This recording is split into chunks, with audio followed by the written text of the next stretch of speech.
हरे Krishna guys, welcome back. आज हम भगवान शिव के पोर्ट्रेट को कंटिन्यू करेंगे।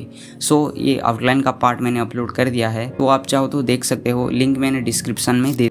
वेल गाइस, अभी टेबल पे नहीं, थोड़ा कुछ नया ट्राई करते हैं। ये है एक हैंडमेड यूजर जिसे मैंने घर में बनाया है। आप चाहो तो मैं अपलोड कर दूंगा मेकिंग वीडियो, बस 5 कमेंट्स आ जाए उसके बाद में। इसे फिक्स करने के बाद लेट्स स्टार्ट द ड्राइंग।